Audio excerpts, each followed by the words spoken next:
मैं हाँ भुलाए हों।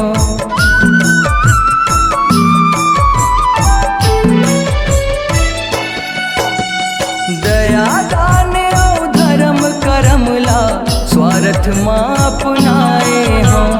धन है तन के मंद मती हर मया माँ लपटाए हों। मन के आशा तन ले भागे, मन के आशा तन ले भागे पाख अंधियारी माँ।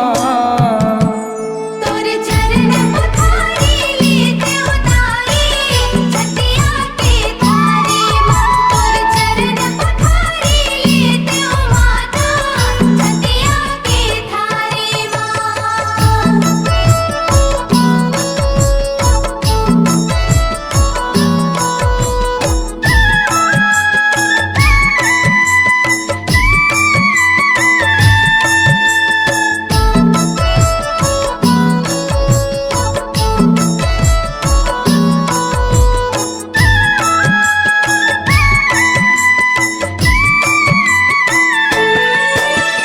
आगे उगोना पाख परब हा मन भक्ति माँ जागे जी। जागे ते भागे सौहे पागे पावत सुध बिसरागे जी।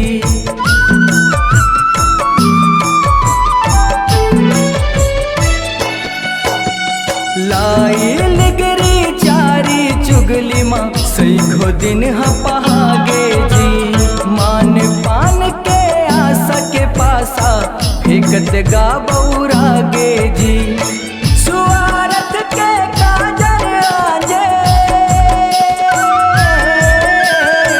सुआरत के काजर आजे तिलक कपाली माँ।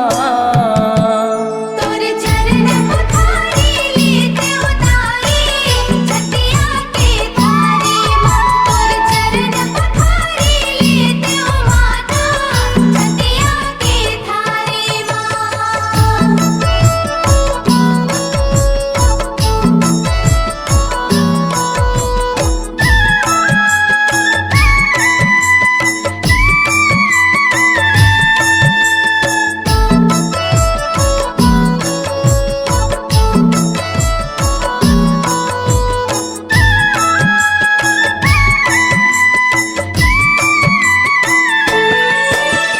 पंचरतन के छतिया थारी नयन के बाती बराए हे।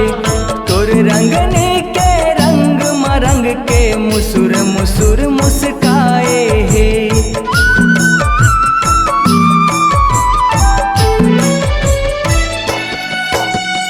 आदि शक्ति महामाई के रूप सौहे जनाए हे। हे प्रकृति जगत के माता मन हर आस लगाए हे। दया मया पियर चाउर, दया मया पियर चाउर आरती के थारी माँ। तोर चरण पखारी लेते उतारी छतिया के थारी माँ। तोर चरण पखारी लेते माता छतिया के थारी माँ।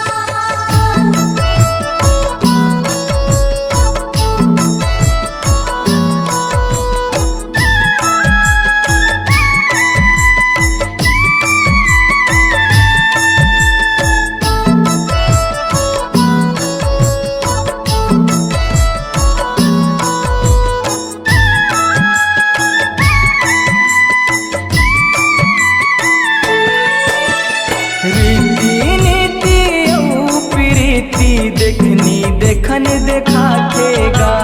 कांति कार्तिक माता मंदिर मार जी अपन लगाथेगा।